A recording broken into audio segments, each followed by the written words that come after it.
Baik pemirsa R Channel dan juga generasi milenials atau generasi muda dimanapun Anda berada, pembahasan semakin menarik, detail informasi sudah disampaikan, pertanyaan juga sudah diajukan, tetapi tidak cukup sampai di situ karena masih ada sedikit pembahasan dan akan ada ajuan pertanyaan lagi dari rekan yang lain.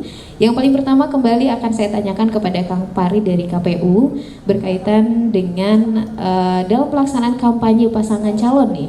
Itu kan pasti setiap pasangan calon melakukan kampanye lewat online ya.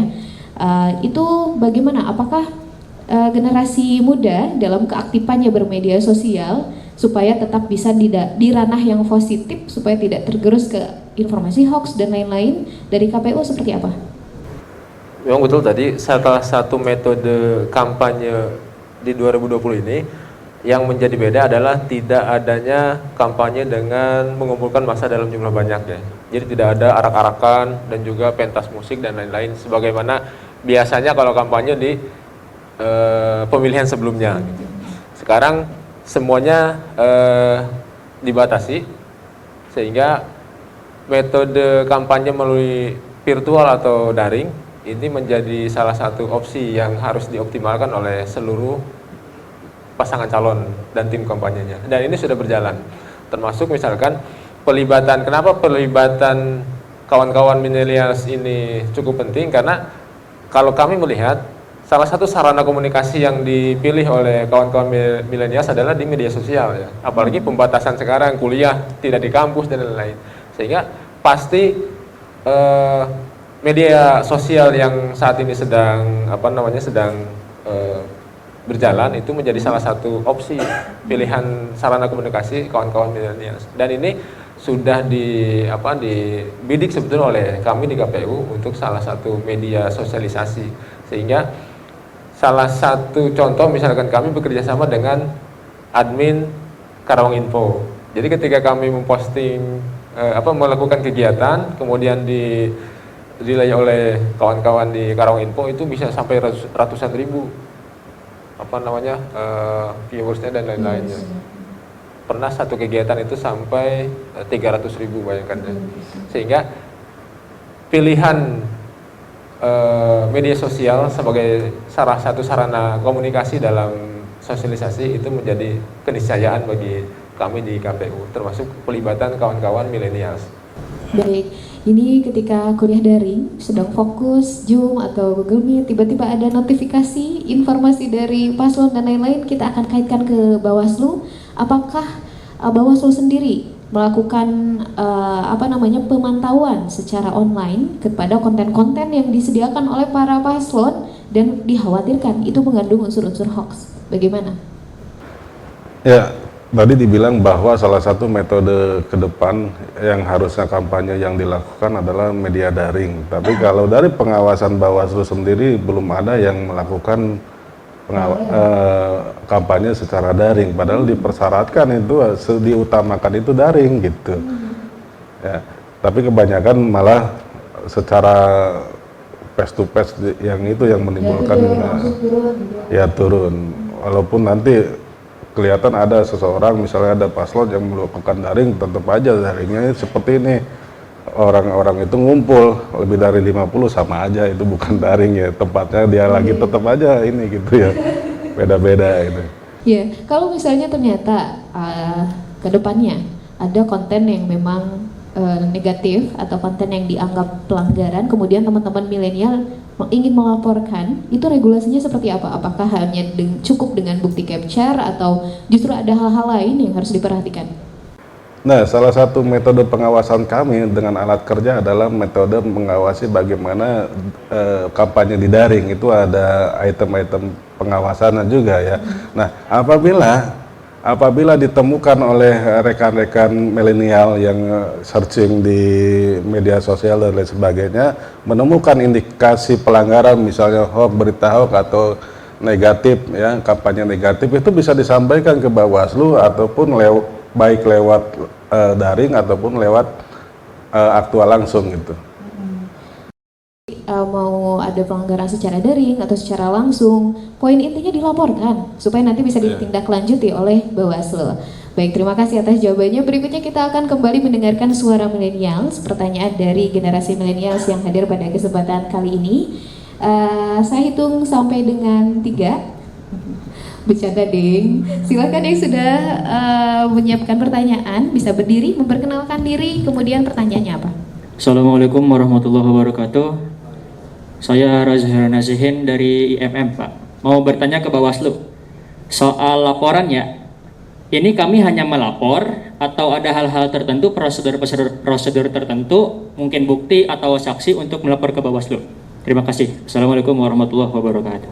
Waalaikumsalam warahmatullahi wabarakatuh. Lagi-lagi Bawaslu, luar biasa. Satu lagi pertanyaan, silakan bisa berdiri. Jangan-jangan Bawaslu lagi? Silakan bisa disampaikan. Oke, perkenalkan nama saya Isni Melania dari mahasiswa UBP Karawang.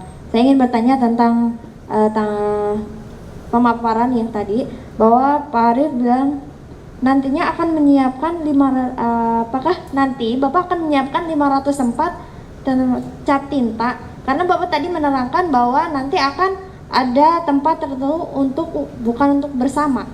Dan kemudian apakah peran Bawaslu menangani calon pemilih yang mana namanya tak ada di DPT? Apakah dia memiliki hak untuk memilih? Oke, Terima kasih. cukup? Baik, terima kasih. Langsung saja nih untuk KPU terlebih dahulu. Mungkin tadi saya coba konfirmasi ulang untuk tinta ya.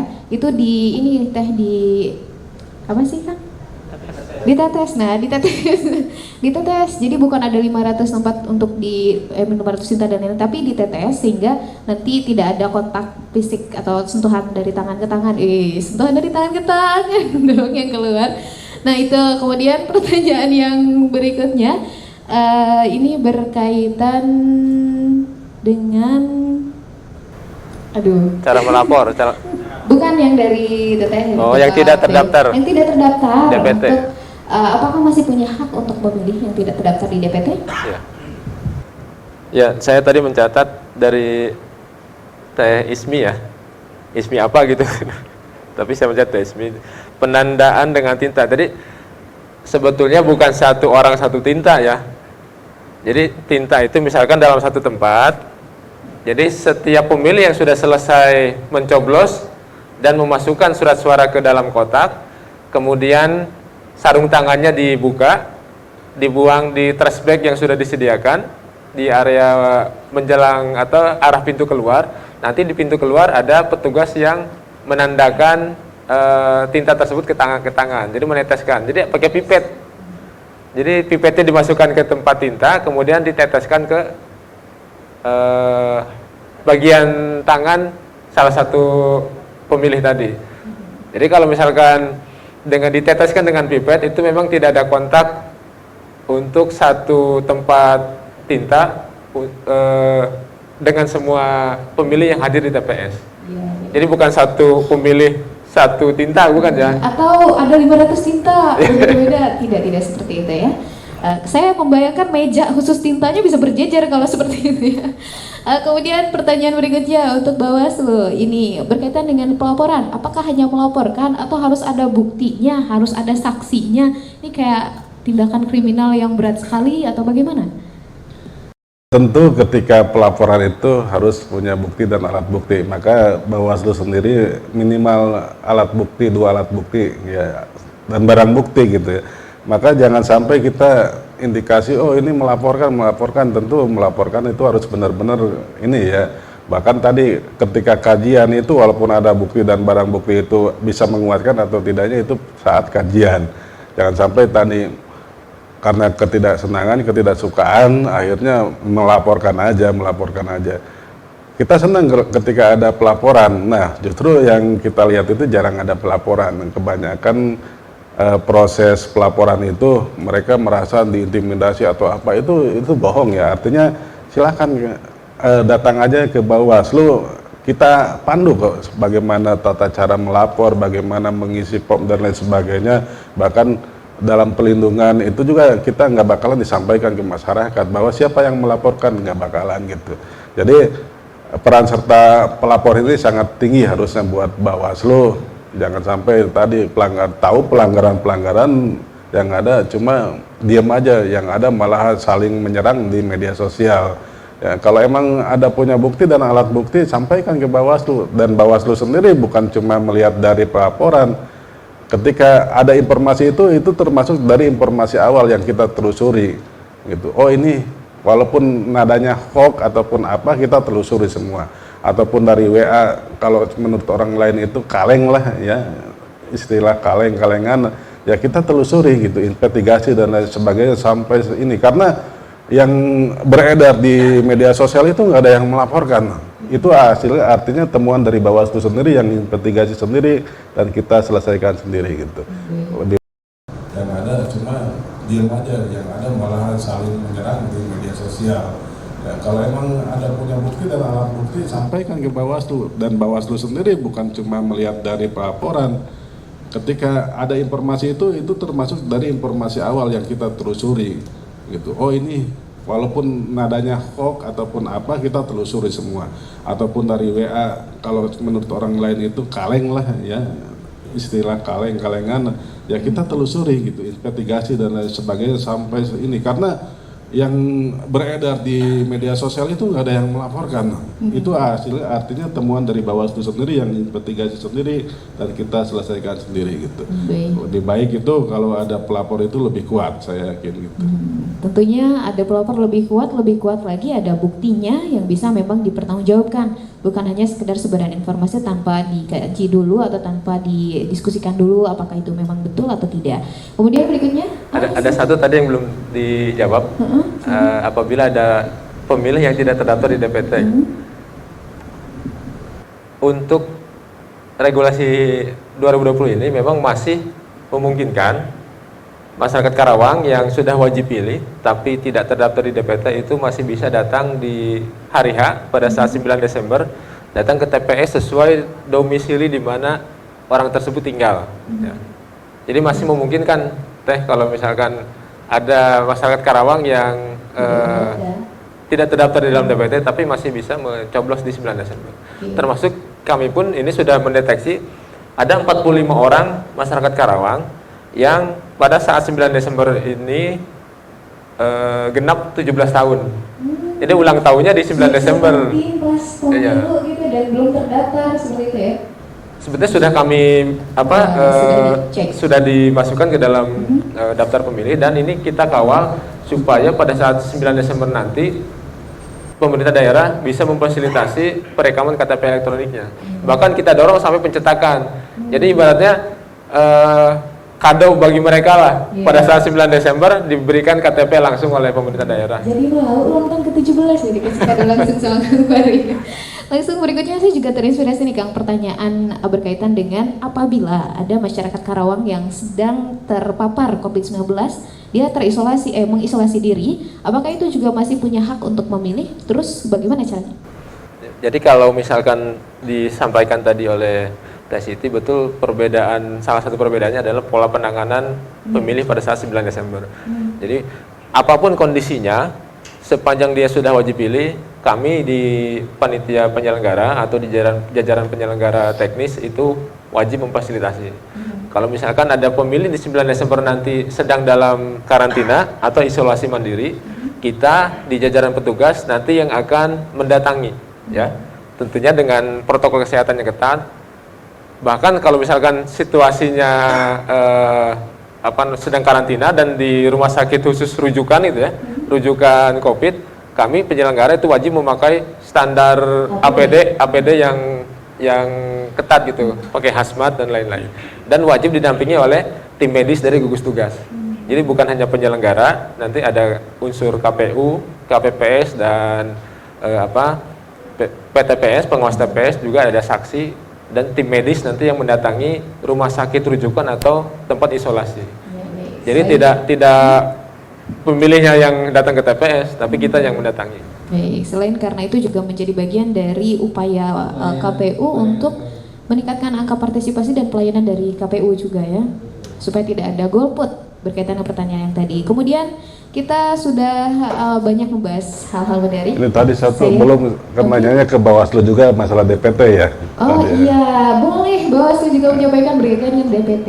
Nah, kita kalau dari pandangan Bawaslu kita lihat dulu apakah itu dia tidak masuknya ada unsur kesengajaan atau tidak, itu juga bisa dilaporkan ya. Artinya bisa menghilangkan hak seseorang itu untuk menyampaikan pendapat, maka bisa dari pidana teh ya. Makanya disampaikan. Nah, di Bawaslu sendiri di tingkat kecamatan ataupun desa ada yang namanya pengaduan tentang DPT.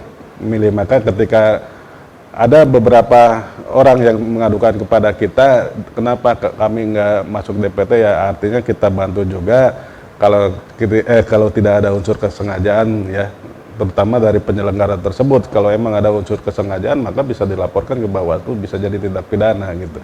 Dan ketika di hari hanya itu silakan bisa mencoblos di TPS-nya masing-masing. Nah, artinya di TPS masing-masing itu kan karena nggak punya nggak masuk DPT, kan ada KTP-nya KTP tempat itu. Jangan sampai ini di sini pindah KTP-nya. Ini terjadi, malah yang terjadi itu ada indikasi seperti itu. Saya nggak ini harus di sini, nggak bisa begitu ya, harus ada di situnya. Mungkin kita juga akan mendorong ada yang namanya DPK, Pak ya. Dulu kan ada DPK, data pemilih khusus, ini belum ada. Nah, mungkin data pemilih khusus ini kita bisa sampaikan ke KPU ketika banyak dari hasil pengawasan kita ada yang masih belum masuk ke DPT itu. Baik, terima kasih atas jawaban-jawaban atas pertanyaan yang tadi telah diajukan. Terakhir saya ingin mendengar closing statement dari pihak KPU dan Bawaslu kepada generasi milenial dan masyarakat, khususnya masyarakat Karawang. Silakan terlebih dahulu untuk KPU.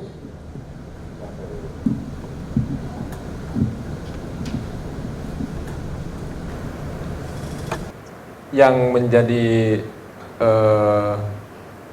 fokus kita di tengah pandemi ini adalah bagaimana kehidupan yang seharusnya memang tetap berjalan itu tetap dijalankan. Jadi dengan pandemi ini kehidupan harus tetap berjalan ya. Dan ini sudah dilaksanakan juga oleh beberapa kalangan di hampir sebagian kota di Indonesia. Kuncinya adalah tetap disiplin menjalankan protokol kesehatan. Jadi aktivitas kita tidak bisa juga dihentikan di tengah situasi pandemi ini, karena kita kan harus tetap juga beraktivitas dan mencari nafkah di tengah situasi yang sedang terjadi, dengan tetap kuncinya menjalankan protokol kesehatan. Begitupun nanti pada saat 9 Desember saya kira kami mengajak kepada kita semua, seluruh warga masyarakat Karawang, terkhusus kawan-kawan milenial generasi muda, agar jangan ragu, jangan khawatir, jangan takut, datang ke TPS 9 Desember pukul 7.00 sampai pukul 13.00 untuk menunaikan hak konstitusinya. Karena memang satu saja suara dari kawan-kawan semua, termasuk khususnya masyarakat Karawang, itu sangat berguna dan berarti bagi kelanjutan pembangunan Karawang 5 tahun ke depan. Baik, cukup. Berikutnya dari Bawaslu, silakan closing statement-nya seperti apa?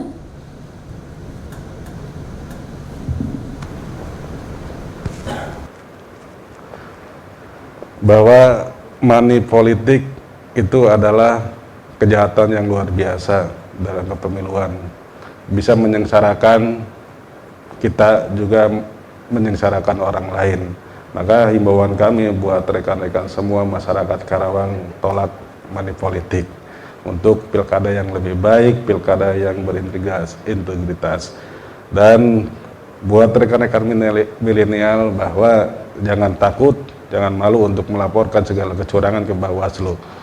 Kami akan proses secepat mungkin bersama rakyat. Mari kita awasi pemilu ini yang adil, dan bersama Bawaslu mari kita tegakkan keadilan pemilu. Wow, luar biasa sekali. Tepuk tangan untuk kedua narasumber kita pada kesempatan kali ini. Alhamdulillah seluruh pembahasan telah berhasil disampaikan dan mudah-mudahan tersampaikan pesannya kepada generasi milenial yang hadir di sini atau kepada pemirsa di rumah yang menyimak.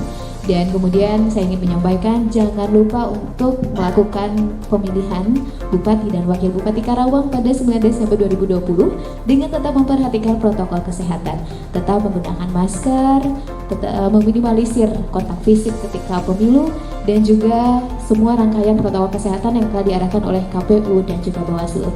Saya Aisyati Zulaiha serta seluruh kru yang bertugas bersama narasumber yang hadir pada kesempatan kali ini pamit undur diri. Terima kasih. Wassalamualaikum warahmatullahi wabarakatuh.